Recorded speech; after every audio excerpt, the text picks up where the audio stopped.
बच्चों, हम लोग थर्मोडायनामिक्स वाला चैप्टर शुरू कर चुके थे, है ना। तो देखिए, थर्मोडायनामिक्स वाला चैप्टर शुरू कर चुके थे, उसमें बहुत सारी बातें मैंने आपको बता दी थी। ठीक है, आज हम ज़रा अपना फॉर्मूला चार्ट चेक करते हैं। आप फॉर्मूला चार्ट चेक करिए, है ना। मेरे पास फॉर्मूला चार्ट खुला हुआ है, आप लोग खोल लीजिए अपना अपना फॉर्मूला चार्ट। उस पर हम कुछ बातें करेंगे फॉर्मूला चार्ट पे, राइट। देखिए, फॉर्मूला चार्ट जब स्टार्ट है तो शुरू में यहाँ पर एक बात कही गई है, thermodynamics is study of macroscopic properties. Macroscopic properties मैंने आपको बता दिया है कि वो प्रॉपर्टीज होती हैं जो इंडिविजुअली डिस्कस नहीं की जा सकती। जैसे pressure we can find for the gas, for the entire gas, है ना। टेम्परेचर भी हम एंटायर गैस का डिस्कस करते हैं, वॉल्यूम भी हम एंटायर गैस का डिस्कस करते हैं, इंटरनल एनर्जी भी हम एंटायर गैस की डिस्कस करते हैं। ये सब मैक्रोस्कोपिक प्रॉपर्टीज हैं। कि आपने कभी ये नहीं सुना होगा कि प्रेशर ऑफ वन मॉलिक्यूल, कभी नहीं सुना होगा। कभी आपने ऐसा भी नहीं सुना होगा temperature of one molecule. Gas का ही होता है भैया। इंटरनल एनर्जी भी हम सारे मॉलिक्यूल्स की मिला कर निकालते हैं, इसको मैक्रोस्कोपिक बोलते हैं। अब देखो, इंटेंसिव और एक्सटेंसिव प्रॉपर्टीज़ दे रखी हैं। इंटेंसिव प्रॉपर्टीज जो है ना, इनसे हमें जो सिस्टम है उनकी साइज का पता नहीं लगता। तो इंटेंसिव प्रॉपर्टीज क्या होती हैं? इंटेंसिव प्रॉपर्टीज से क्या होता है कि हमें सिस्टम की साइज का पता नहीं लगता। जैसे प्रेशर बोल देने से ये पता नहीं लगता बर्तन कितना बड़ा है। जैसे मान लो ये बर्तन है, इस बर्तन के अंदर सपोज प्रेशर है 2 एटमॉस्फेरिक, टेम्परेचर T है सपोज 300 केल्विन मान लो। अब इससे ये पता नहीं लगता कि ये बर्तन कितना बड़ा है, बर्तन की साइज कितनी है, कंटेनर की साइज कितनी है, कहाँ पता लगता है इससे।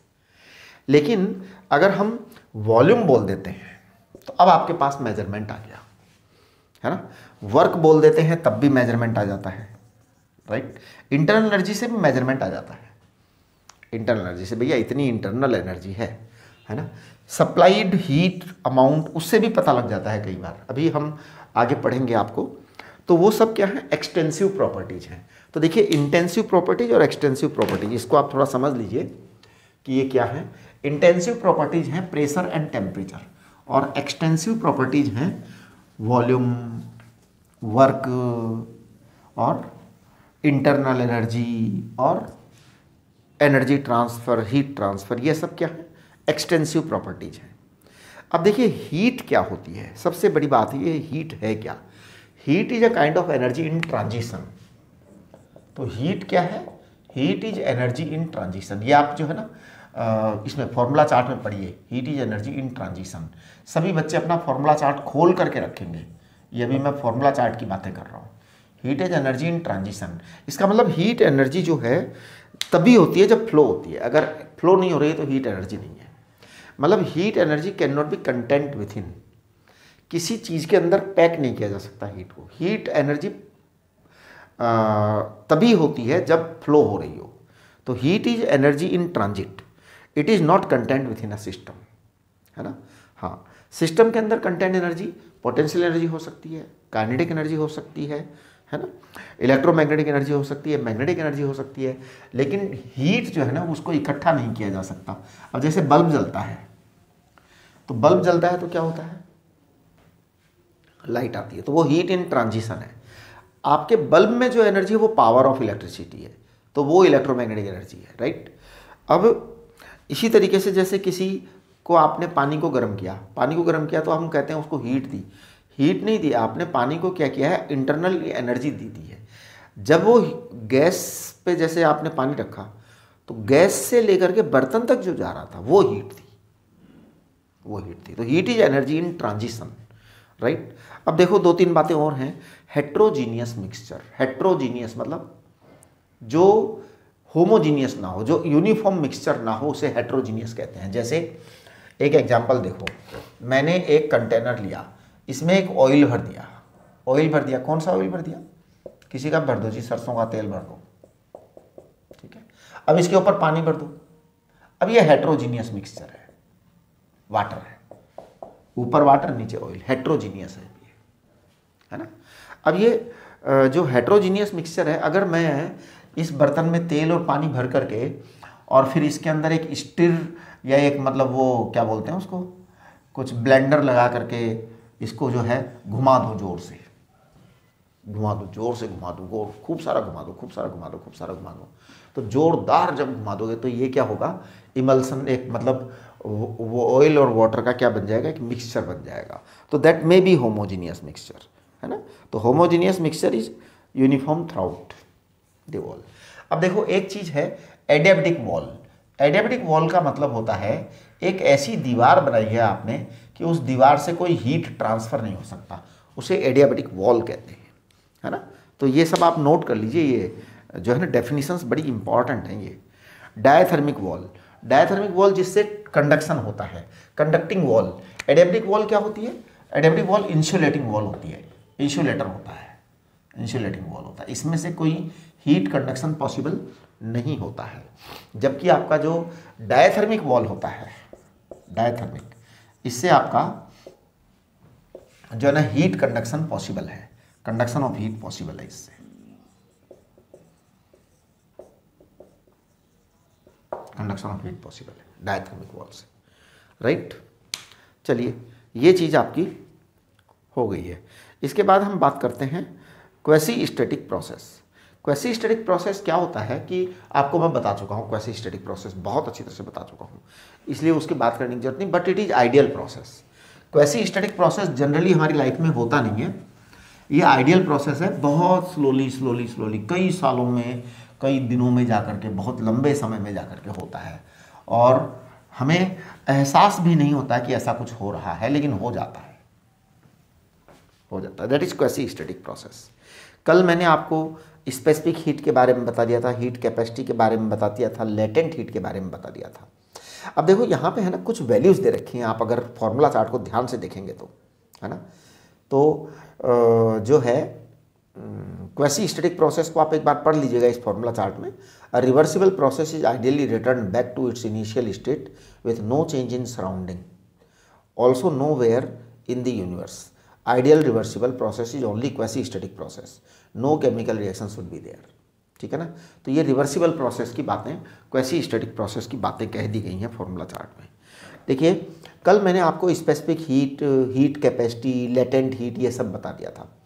अब देखो ये लेटेंट हीट यहाँ पे दे रखा है, और ये 1 कैलोरी इक्वल टू 4.18 जूल भी आपको बता दिया था मैंने। Specific heat of ice 0.5 calorie per gram per degree Celsius. Latent heat of ice to water, latent heat of water to stream, ये सब बताया आपको, स्टीम है ना, ये बताया है। स्पेसिफिक हीट ऑफ वाटर बताया है, स्पेसिफिक हीट ऑफ स्टीम बताया है, right. Specific heat of ice और स्पेसिफिक हीट ऑफ वाटर अलग अलग होती है, ध्यान रखना। स्पेसिफिक हीट ऑफ आइस का मतलब है कि आइस इज वेरी चिल्ड, बहुत ठंडी बर्फ है, -40, -40, -35, -35, 50 डिग्री सेल्सियस तक की है, तो उसको क्या करते हैं कि स्पेसिफिक हीट जो है होता है, राइट। तो ये सब चीज़ें आपको बताई हुई हैं। स्पेसिफिक हीट ऑफ स्टीम जो है ये आपको दे रखी है यहाँ पे, लेकिन ये स्टीम की जो स्पेसिफिक हीट होती है ये एग्जैक्टली ऐसी होती नहीं है, ये टाइम टाइम पर बदलती रहती है। जैसे जैसे टेम्परेचर बढ़ाते हैं 100 डिग्री सेल्सियस से ज़्यादा, तो स्टीम की स्पेसिफिक हीट बदलती चली जाती है, बदलती चली जाती है। तो वो बड़ा मुश्किल काम होता है थोड़ा सा, है ना। मतलब उसके लिए आपको जो है ना टेम्परेचर, उसको सुपर हीटेड स्टीम कहते हैं हम लोग, आपको मैंने कल बताया होगा। आज हम बात करेंगे 0th लॉ ऑफ थर्मोडायनामिक्स। ये बहुत ही इंपॉर्टेंट लॉ है, 0th लॉ ऑफ थर्मोडायनामिक्स, और बड़ा ही इजी सा लॉ है। आप कहेंगे क्या लॉ है सर ये, 0th लॉ ऑफ थर्मोडायनामिक्स। देखिए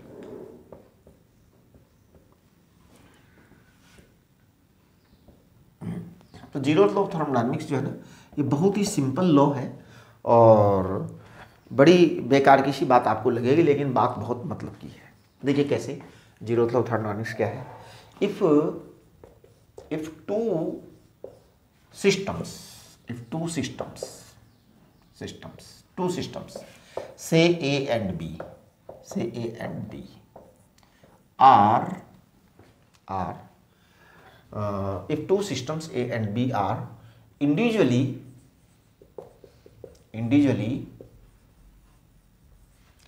in thermal equilibrium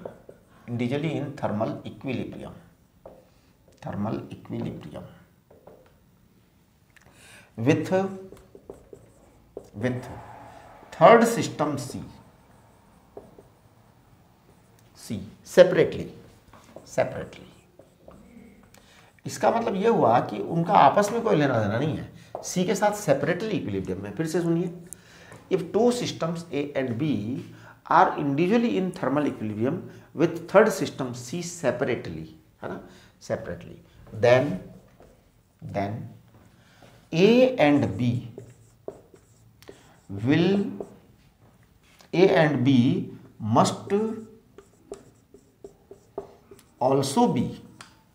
must also be in thermal equilibrium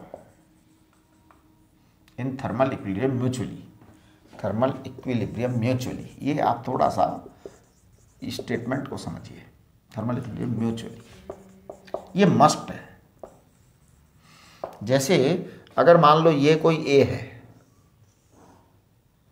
ये ए है ना, और ये कोई बी है, इनकी आपस में बिल्कुल भी जान पहचान नहीं है।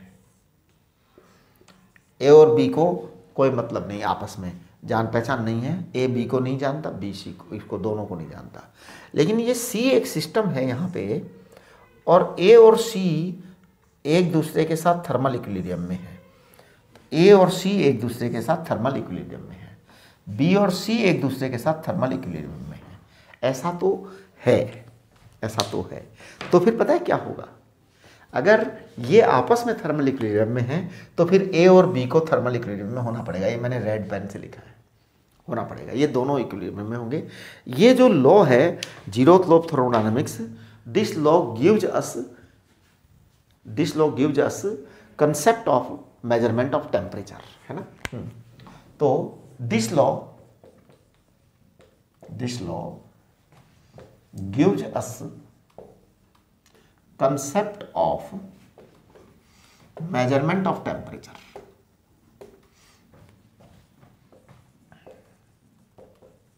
आप कहेंगे ये भी मेजरमेंट का क्या कंसेप्ट है भाई, कैसे टेम्परेचर मेजरमेंट का कंसेप्ट है ये?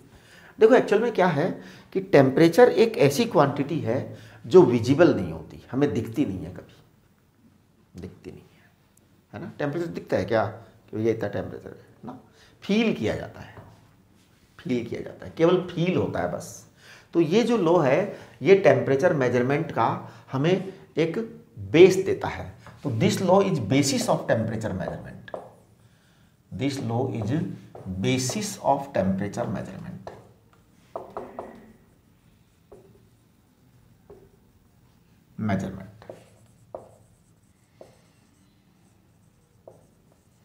देखिए अब मैं आपको समझाता हूं कैसे है this law is basis of temperature measurement.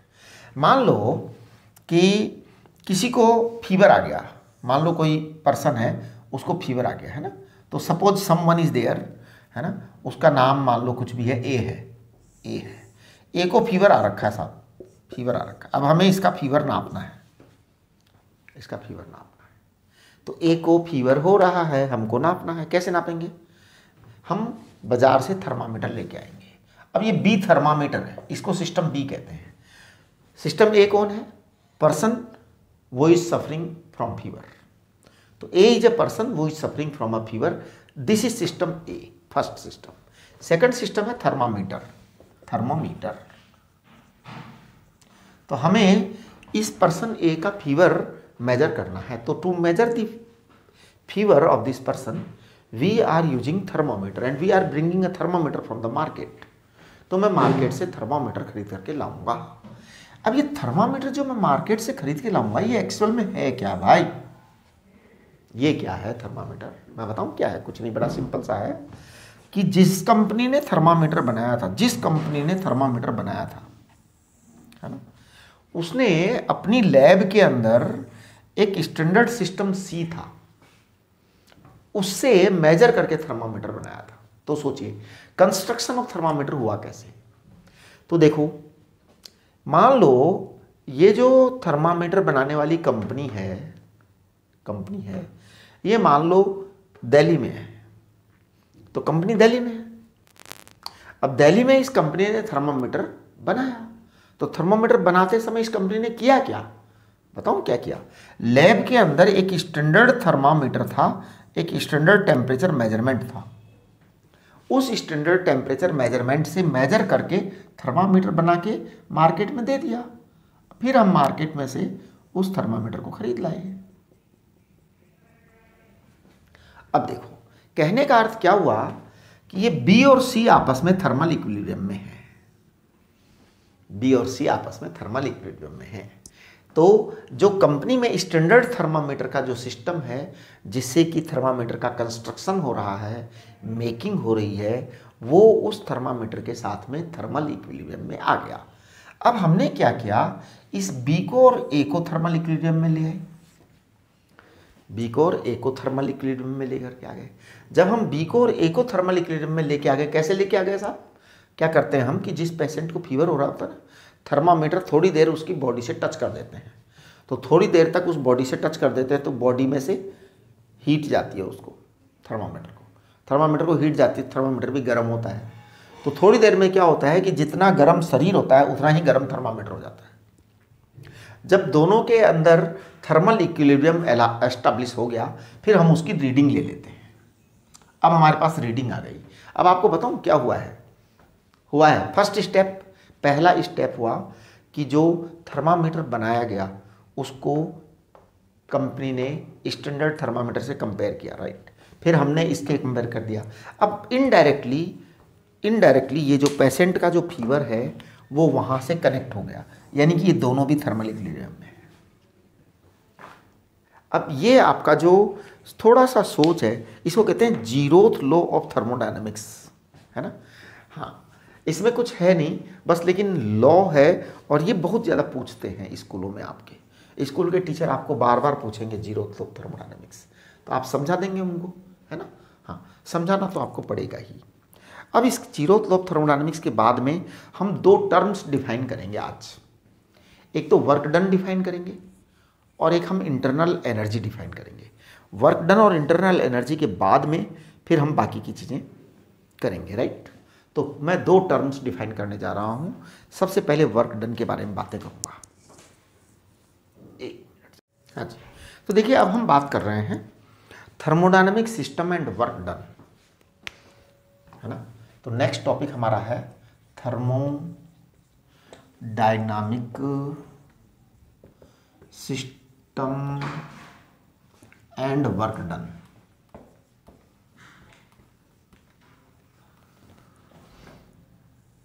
सबसे पहली बात तो थर्मोडायनामिक सिस्टम क्या है, तो देखिए मैं बताता हूं क्या चीज होती है ये।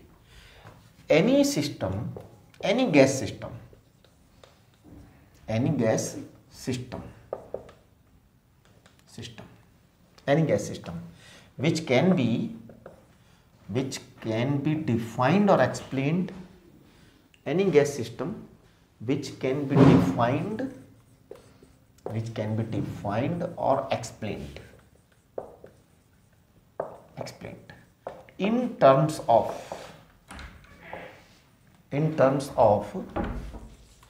P, V and T। तो ध्यान दीजिए, any gas system which can be defined or explained in terms of P, V and T is called thermodynamic system।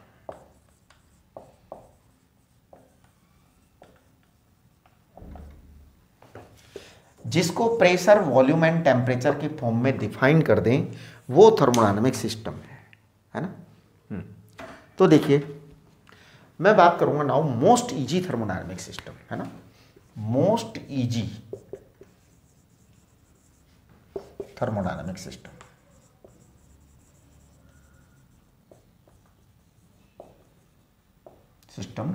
is a cylinder piston arrangement, cylinder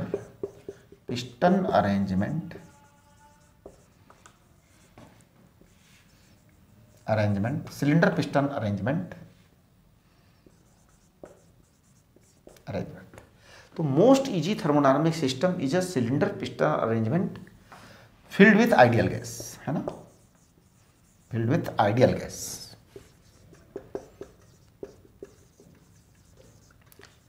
ideal gas वो gas जो kinetic theory of gases को ओबे करती हो, है ना। हाँ, तो काइनेटिक थ्योरी को ओबे करती हो ना, वो वाली आइडियल गैस होती है। तो देखिए मोस्ट इजी थर्मोडायनामिक सिस्टम है cylinder piston arrangement filled with ideal gas. तो पीवीटी में हमको एक्सप्लेन करना है सिस्टम को प्रेशर वॉल्यूम टेम्परेचर में, है ना। देखो मैं यहाँ पे एक सिलेंडर ले रहा हूँ, सिलेंडर देख लो सभी बच्चे, सिलेंडर देख लिया जी। इस सिलेंडर पे मैं यहाँ एक पिस्टन लगा देता हूँ। क्या लगा देता हूँ? पिस्टन, पिस्टन लगा दे रहा हूँ। अब ये पिस्टन है साहब, है ना। इस पिस्टन पे मैं यहाँ एक रॉड लगा देता हूँ जिसको पकड़ के आप इसको अंदर या बाहर कर सकते हो। ये आपकी गैस है, ideal gas, ideal gas, correct. ये क्या है? थर्मोडायनामिक सिस्टम वाली बात हो गई। अब मैं जरा वर्क डन की बात कर दूं वर्क डन की बात। मैं वर्क डन की बात, चार बातें, चार स्टेटमेंट बोलूंगा मैं, चार स्टेटमेंट बोलूंगा। स्टेटमेंट नंबर 1, स्टेटमेंट नंबर 1 देखिए, सबसे पहला स्टेटमेंट क्या आ रहा है मेरा, that is very very important statement, है ना। ये चारों स्टेटमेंट्स आपके दिमाग में आ जाने चाहिए, आ जाने चाहिए और बहुत ही ध्यान से समझ लेना चाहिए, है ना। देखो, अगर मैं इस पिस्टन को पकड़ के, अगर ये पिस्टन बाहर आए, अगर ये पिस्टन बाहर आ रहा हो, पिस्टन इज कमिंग आउट, है ना। तो if piston is coming out, if volume increases, piston coming out यानी कि वॉल्यूम इंक्रीज हो रहा है, ये गैस का प्रेशर है यहाँ पे वॉल्यूम है गैस का, है ना। तो piston is coming out, it means volume is increasing. If volume increases, then we say that gas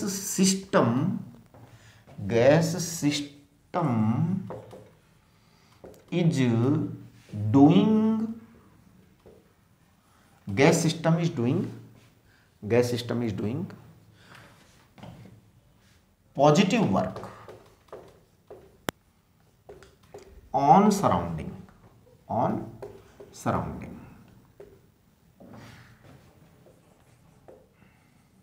अच्छा। If V increases, then we say that gas system is doing positive work on surrounding, but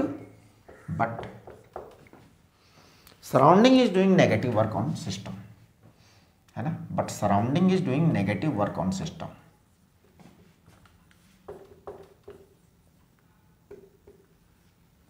negative work on system,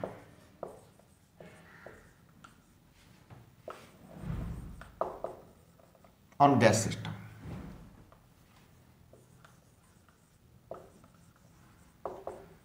ये आपका statement number 1 आ गया, statement number 1 आ गया। अब देखिए, जब आपके पास में स्टेटमेंट नंबर 1 आ गया ना, एक मिनट जरा, तो देखो अब स्टेटमेंट नंबर 2 लिख रहा हूं मैं। I am writing statement number 2। अगर ये पिस्टन अंदर चला जाए, है ना, तो इफ वॉल्यूम डिक्रीजेज, पिस्टन अंदर चला गया, वॉल्यूम डिक्रीज हो गया, है ना, volume decreases, then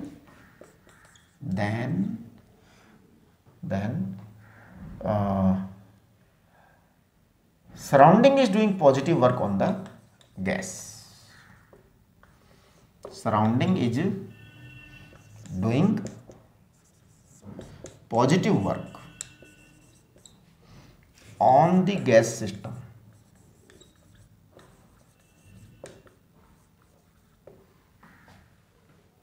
surrounding is doing positive work on the system, है ना, और system is doing negative work, है ना। If we decreases, then surrounding is doing positive work on the gas system, and but system is doing negative work, gas system, but gas system is doing negative work, on surroundings,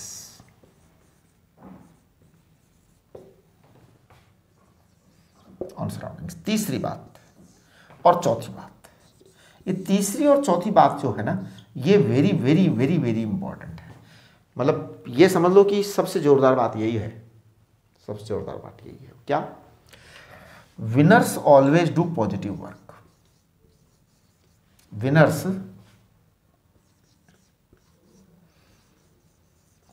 always do positive work, winners always do positive work, है ना। Losers, loser, है ना। अब losers जो है ना, losers, ये losers की स्पेलिंग जरा देख चेक कर लेना। Losers always do negative work, है ना। वो लूजर्स में ये डबल ओ आएगा या सिंगल ओ आएगा एक्चुअली ना। हाँ, ये अंग्रेजी वाली जो लैंग्वेज है ना, ये बड़ी गंदी लैंग्वेज है, इसीलिए मुझे इस पे गुस्सा। जैसे हिंदी में कभी पंगा नहीं होता, हिंदी तो बहुत बढ़िया लैंग्वेज है जी। ये कहाँ, हिंदी की जो लैंग्वेज है, क्वालिटी जो है, उसको ये कभी वो कर ही नहीं सकते। मैं ज़रा इसकी स्पेलिंग चेक कर लेता हूँ। लूजर्स की स्पेलिंग क्या है? डबल ओ है या सिंगल ओ है? Losers, losers meaning in Hindi. हाँ, ये लॉसर्स माने हारे। अच्छा, तो मतलब ये लूजर्स होता है, लॉसर्स होता है। अब ये पता नहीं क्या होता है यार, है ना। एल ओ ही है भैया, सिंगल ओ है ना। हाँ, तो losers are always doing negative work. अब इसका कंसेप्ट समझिए कि सर ये क्या मतलब है, winners always do positive work, losers always do negative work. देखो जी, इसमें बात सुनो आप। ये जो बात है, ये बड़ी गंभीर बात है और बड़ी ही महत्वपूर्ण बात है ये। मतलब ये कोई बहुत मजाक वाली बात नहीं है। ये समझ लो कि ये कंसेप्ट अगर आपको पकड़ में आ गया ना, तो आपका सवाल कभी गलत नहीं होगा। बहुत सारे क्वेश्चंस हैं ऐसे, बहुत सारे क्वेश्चंस हैं। थर्मोडायनेमिक्स में भी है, और आपके वर्क एनर्जी पावर वाले चैप्टर में भी हैं, और आपके इलेक्ट्रोस्टैटिक्स में भी हैं, मैग्नेटिज्म में भी हैं, मॉडर्न फिजिक्स में भी हैं। There are lot of things, है ना। लेकिन ये दो अगर आपने याद रख लिए, आपका कभी गलत नहीं होगा सवाल, हमेशा हमेशा सही होगा, हमेशा सही होगा। देखिए कैसे, ये गैस भरी है। गैस क्या चाहती है जी इस दुनिया में? हर गैस फैलना चाहती है, कोई गैस सिकुड़ना नहीं चाहती। ये आपको बताओ, सब गैसें फैलना चाहती हैं, फैलना चाहती हैं, तो फैलना चाहती हैं। और अगर इनकी इच्छा पूरी हो जाए, इसका मतलब विनर हो गया। इच्छा पूरी हो जाता है, इसका मतलब विनर होता है। अगर मेरी इच्छाएं पूरी हो जाएं, इसका मतलब मैं विनर हूँ। मेरी इच्छाएं पूरी ना हो, इसका मतलब मैं लॉसर हूँ। तो मैं इसको है ना लूजर नहीं बोलूँगा, लॉसर बोलूँगा मैं। हाँ यार, मैं इसको लॉसर बोला करूँगा। आप लोग नाराज़ नहीं हो ना कि सर क्या बोल रहे हैं, है ना। हाँ, मैं थोड़ा जैसे बहुत भोला भाला सा आदमी हूँ भैया, मैं इसको लॉसर से बोलूँगा अब इसको। हाँ, अब ध्यान देना, ये आपका वॉल्यूम है। तो अगर ये बढ़ गया तो, बढ़ गया तो क्या होगा? बढ़ गया तो इसका मतलब है कि gas is doing work, gas की इच्छा पूरी हो रही है। वॉल्यूम बढ़ गया तो गैस की इच्छा पूरी हो रही है। गैस की इच्छा पूरी हो रही है तो गैस ने पॉजिटिव वर्क किया, सराउंडिंग हार गया। सराउंडिंग चाहता है इसको दबाना, तो सराउंडिंग हार गया, तो सराउंडिंग ने नेगेटिव वर्क किया, करेक्ट। ओके, अगर ये कम हो जाए, वॉल्यूम दब जाए, इसका मतलब किसी ने इसको दबा दिया, उधर से दबा दिया, तो गैस हार गई। गैस लॉसर है और सराउंडिंग क्या है, विनर है।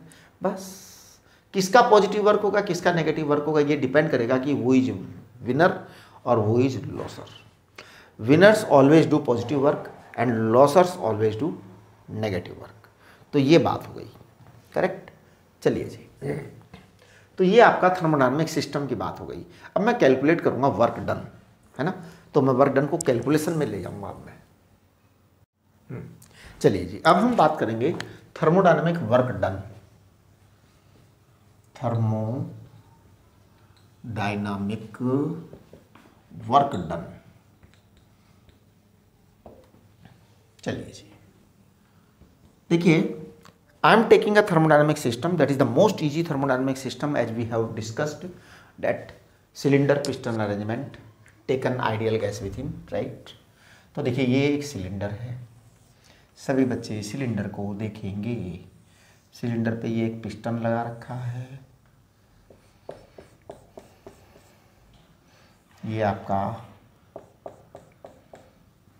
मान लीजिए इस पिस्टन का एरिया ए है, A is area of piston. A is area of piston. Correct. P is pressure of gas. P is what?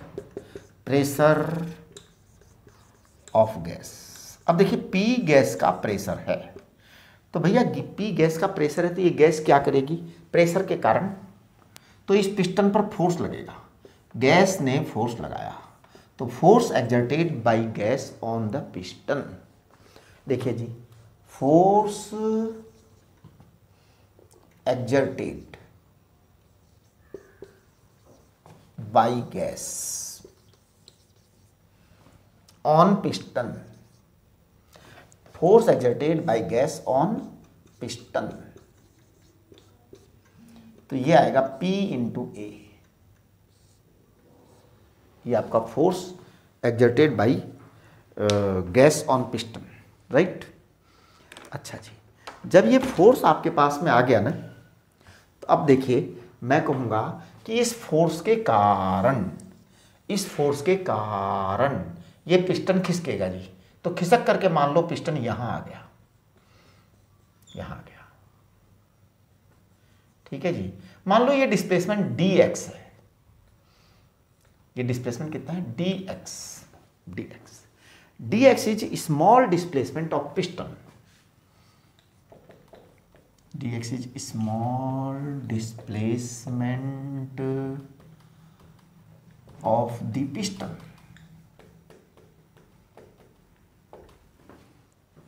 Small displacement of the piston. अब ये dx जो है वो पिस्टन का स्मॉल डिस्प्लेसमेंट है, correct. चलिए, जब पिस्टन का स्मॉल डिस्प्लेसमेंट है तो क्या होगा मैं बताता हूं, dw work F dx, that is work done by gas, है ना, because piston is coming out, है ना, तो वॉल्यूम इंक्रीज हो रहा है ना, हाँ, small displacement of the piston outward का मतलब होता है वॉल्यूम इंक्रीजिंग, तो dw is F dx, that is small work done, है ना, small work done, right.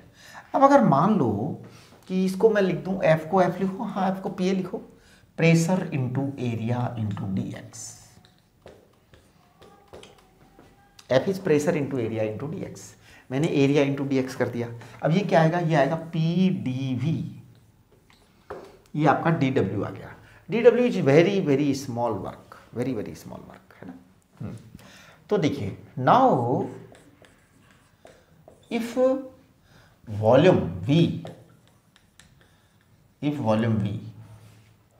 increases from V1 to V2, increases from V1 to V2, है ना, if volume V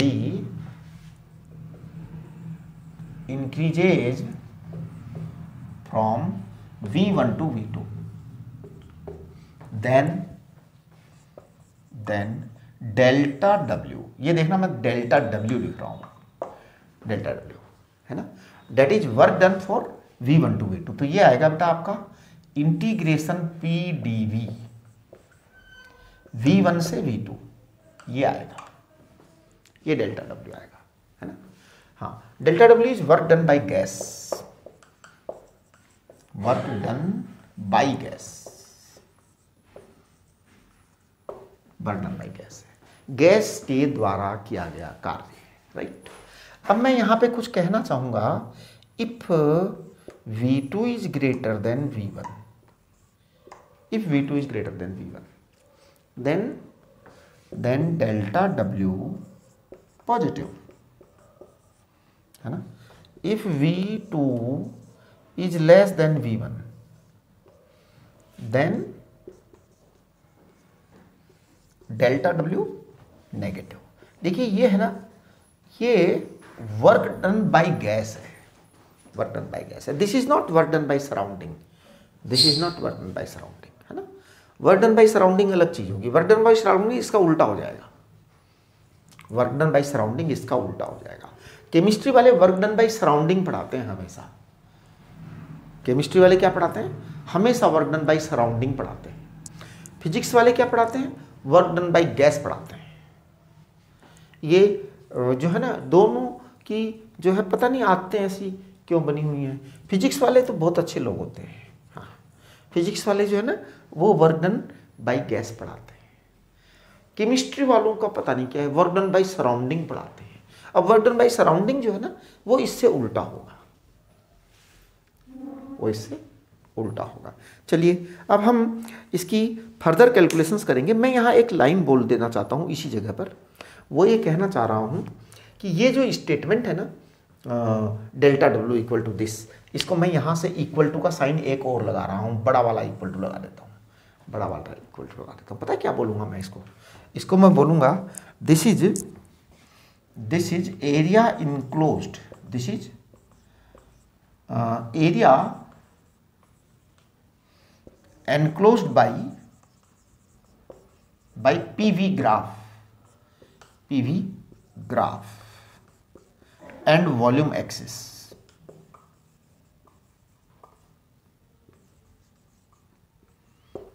This is area enclosed by PV graph and volume axis. तो ये volume axis और PV graph का area है ना। जैसे अगर मान लो हम एक ग्राफ बनाए, मैं छोटा सा ग्राफ बना ही देता हूँ, समझा देता हूँ ना आपको। छोटा सा ग्राफ क्या बढ़िया पूरी तरह से समझा ही देते हैं, फिर बाकी बातें अपन अगले लेक्चर में करेंगे, है ना।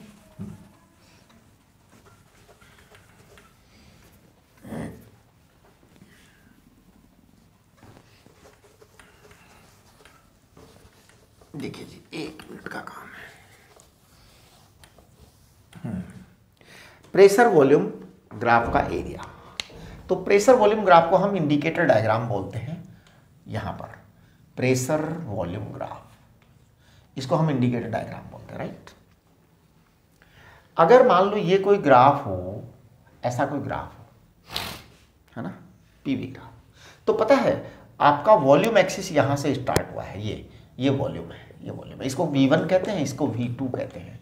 This is the work done, this is the work done, है ना।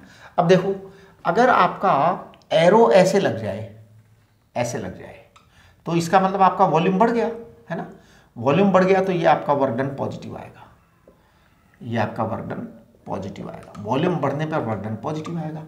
और अगर मान लो आपका एरो ऐसे लग जाए कि भैया उधर से आ रहे हैं, तो इसका मतलब वॉल्यूम घट गया, वॉल्यूम घट गया तो डेल्टा डब्ल्यू नेगेटिव आ जाएगा, है ना। हाँ, अब आप देखिए हम कभी भी ऐसा नहीं करते, हम ऐसा कभी भी नहीं करते कि जो है पीवी ग्राफ मतलब वो प्रेशर एक्सिस के साथ में ले लें, ऐसा हम कभी भी नहीं करेंगे। देखो मैं एक सीन बताता हूँ आपको, एक हालात बताता हूँ आपको कि कैसे हालात खराब हो सकते हैं।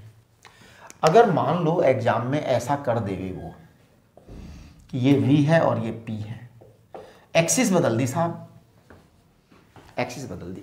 अब उसने ग्राफ ऐसा ड्रॉ करके दे दिया आपको ग्राफ ऐसा ड्रॉ करके दे दिया। अब उसने एक तो ऐसा एरिया बताया, इसको डेल्टा डब्ल्यू बोलोगे, और एक एरिया ऐसा बताया, तो which is delta W? This is not and that is there. समझ गए ना। Pressure volume graph and volume axis के बीच का चाहिए। देखिए this is area enclosed by PV graph and volume axis, ये बहुत इंपॉर्टेंट बात है। हाँ देखो मैं यहाँ पे इसको वो कर देता हूँ, this is area enclosed by PV graph and volume axis, ये चीज़ बड़ी इंपॉर्टेंट है। वॉल्यूम एक्सिस आप प्रेशर एक्सिस को काम में नहीं ले सकते, प्रेशर एक्सिस को काम में नहीं ले सकते, आपको वॉल्यूम एक्सिस यूज में लेनी है। समझ गए ना। हाँ अच्छा चलिए अब मैं कुछ बातें और बता देता हूँ। अगर जैसे मान लो ये हमारे पास प्रेशर वॉल्यूम है, ये हमारे पास प्रेशर वॉल्यूम है, अगर एक साइक्लिक प्रोसेस हो रहा है, साइक्लिक प्रोसेस कैसे, ऐसे जा करके फिर ऐसे आ रहे हैं वापस, ये साइक्लिक प्रोसेस हो गया। तो साइक्लिक प्रोसेस होने में अगर ये जो है क्लॉकवाइज है, क्लॉकवाइज साइक्लिक प्रोसेस है ना, तो क्लॉकवाइज साइक्लिक प्रोसेस है, अगर clockwise cyclic process, clockwise cyclic process है, अगर क्लॉकवाइज साइक्लिक प्रोसेस है तो आपका डेल्टा डब्ल्यू पॉजिटिव आएगा, डेल्टा डब्ल्यू पॉजिटिव आएगा। और अगर एंटी क्लॉकवाइज साइक्लिक प्रोसेस हो जाए तो देखो जैसे ये प्रेशर है और ये वॉल्यूम है। अब आपका एंटी क्लॉकवाइज साइक्लिक प्रोसेस बना रहा हूँ मैं, ऐसा मतलब यहाँ पे एरो ऐसे लगाएंगे, इधर से इधर गया, ये एंटी क्लॉकवाइज हो गया। एंटी क्लॉकवाइज होने पर आपका डेल्टा डब्ल्यू क्या आ जाएगा, नेगेटिव आ जाएगा। एंटी क्लॉकवाइज में डेल्टा डब्ल्यू नेगेटिव आएगा। क्यों आएगा ये आपको बताना है। आज का आपका सवाल है ये, आप सोचेंगे, जूम सेशन में मेरे को समझाएंगे कि सर इसलिए हुआ ऐसा। देखो देखो सुनो, मैं आपको एक क्वेश्चन देता हूँ, होमवर्क सवाल है ये। मैंने कहा अगर क्लॉकवाइज प्रोसेस होगा तो डेल्टा डब्ल्यू पॉजिटिव, मैंने कहा एंटी क्लॉकवाइज प्रोसेस होगा तो डेल्टा डब्ल्यू नेगेटिव। आपको मुझे ये समझाना है कि ऐसा क्यों, वाई ऐसा, ऐसा वाई हुआ, वाई हुआ। चलिए मैं आपको यहाँ पे एक बात और बता देना चाहता हूँ। Thermodynamic work is depending always on the paths. Thermodynamic work depends always on the path और process.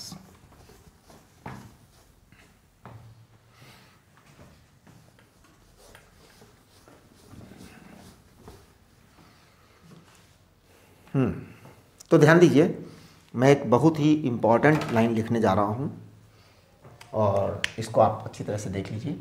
Thermodynamic work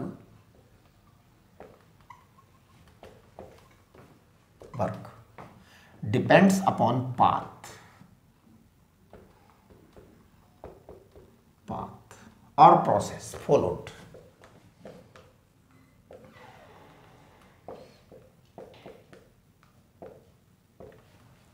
depends upon the path और प्रोसेस फॉलोड। देखिए कैसे, जैसे मान लो ये आपका प्रेशर वॉल्यूम एक्सिस है,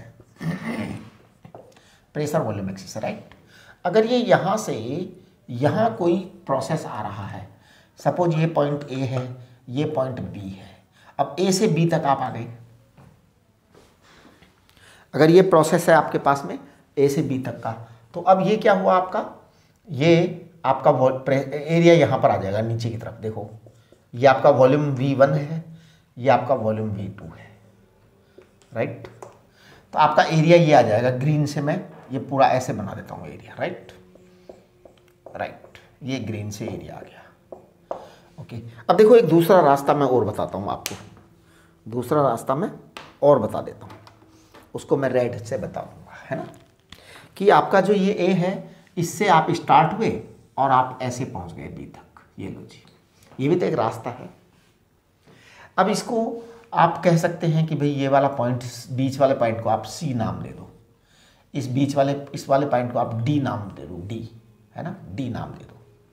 तो अब आपका क्या आएगा एरिया, जो एडीबी के नीचे का एरिया चाहिए, तो एडीबी के नीचे का एरिया चाहिए, ये रहा पूरा एरिया चाहिए, पूरा एरिया चाहिए, एडीबी के नीचे का एरिया चाहिए, कंप्लीट एक्सिस तक, वॉल्यूम एक्सिस तक का पूरा एरिया चाहिए, ये ध्यान रखना।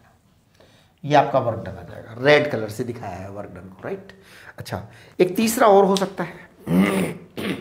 तीसरा रास्ता क्या हो सकता है, ऐसा भी तो हो सकता है ना कि कोई यहाँ से आकर के यहाँ चला जाए। ब्लू वाला देखो आप, ब्लू वाला देखो, अब ये ब्लू वाला जो रूट है ये अलग ही रूट है ना, ये क्या, ये ऐसे है रूट। अब इसका वर्क क्या आएगा, इसका वर्क ऐसे आएगा, ब्लू, बस ब्लू लाइन के नीचे नीचे, ग्राफ के नीचे नीचे का आएगा, ग्राफ के नीचे नीचे का आएगा। इसको हम कहेंगे पॉइंट ई बोल दो, इसको ई पॉइंट बोल दो। अब देखो मैं बहुत ही क्लियर कट आपको एक बात बता देना चाहता हूं, मैं कहना चाहता हूं work A D B is greater than work A C B is greater than work A E B. सबसे छोटा वर्क डन यहाँ है, यहाँ है। इसका मतलब ये हुआ कि work done on a thermodynamic system या by a thermodynamic system depends upon path, depends upon process, है ना। Hence work done by a thermodynamic system, by a thermodynamic system depends upon path, depends upon path और process, एक ही बात है ना, path और process, है ना। हम क्या करेंगे, वर्क डन को हमेशा पाथ और प्रोसेस पे डिफाइन करेंगे, राइट। अब मैं एक छोटी सी बात आपको और बता देना चाहता हूँ, वो बता देना चाह रहा हूँ इंटरनल एनर्जी की। इंटरनल एनर्जी जो होता है ना, वो पाथ डिपेंडेंट नहीं होती है ना। तो मैं आपको इंटरनल एनर्जी की बातें बता देता हूँ।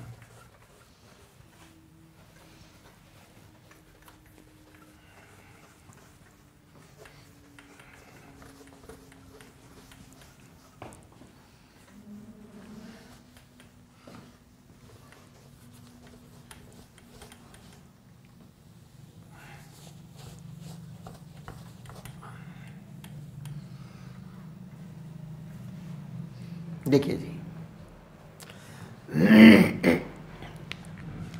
इंटरनल एनर्जी,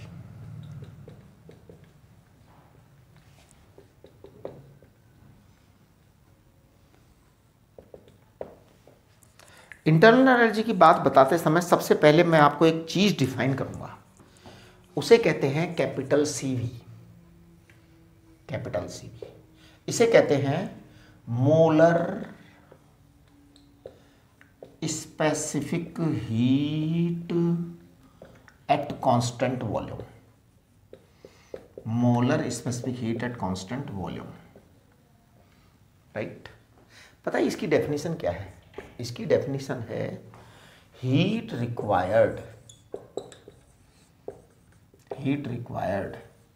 टू रेज, एक मिनट जरा, heat required to raise the temperature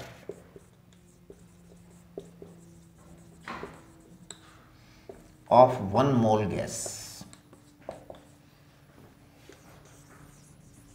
हाँ जी, heat required to raise the temperature of 1 mole gas through 1 degree Celsius।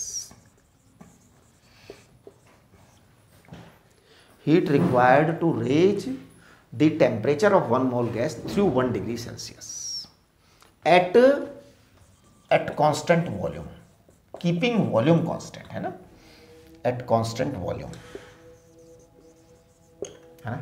तो आप वॉल्यूम को कांस्टेंट रखते हुए कितनी हीट देंगे कि उसका टेम्परेचर बढ़ जाए। अब देखो, U को हम कहते हैं इंटरनल एनर्जी, U को हम कहते हैं इंटरनल एनर्जी, N को हम कहते हैं नंबर ऑफ मोल्स, है ना। CV क्या है? CV है molar specific heat, that is specific heat of 1 मोल। अब आपका टेम्परेचर रख देते हैं हम यहाँ पे टेम्परेचर। अब देखो CV क्या है? Internal energy of 1 mole and 1 mole gas, है ना, at constant volume. Temperature T है और ये N नंबर ऑफ मोल्स है, तो अपने आप ही इंटरनल एनर्जी आ गई टोटल, है ना। ये टोटल इंटरनल एनर्जी आ गई। But really speaking we can never calculate the exact total internal energy, है ना। हाँ, तो यहाँ पे आप नोट कर लीजिए NOTE। In reality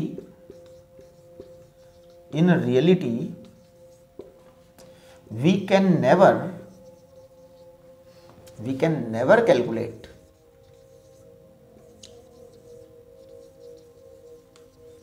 can never calculate total internal energy of the system,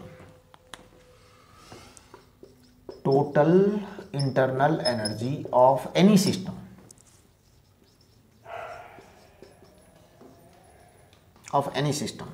हम किसी भी सिस्टम की टोटल इंटरनल एनर्जी कैलकुलेट नहीं कर सकते, कभी भी नहीं कर सकते, ये फैक्ट है, रियलिटी है।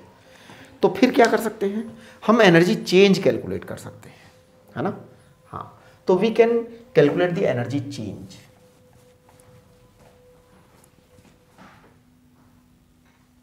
तो we can calculate the change in energy, है ना।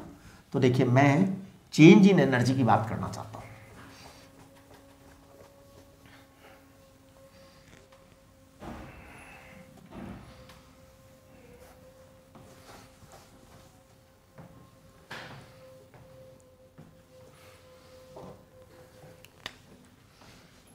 देखिए,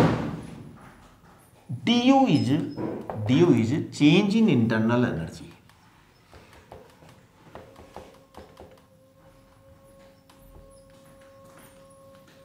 तो मैं कह रहा था ये होगा n C V d T, n C V d T. D T is change in temperature, d T is change in temperature. अब देखो, if temperature increases, if temperature increases then d U positive, if temperature decreases then d U negative, right. हाँ, तो ये सब बातें मैंने आपको बता दी। अब हम जो है नेक्स्ट लेक्चर में हम बात करेंगे फर्स्ट लॉ ऑफ थर्मोडायनामिक्स को, ठीक है। तो नेक्स्ट लेक्चर हमारा फर्स्ट लॉ ऑफ थर्मोडायनामिक्स का होगा, राइट।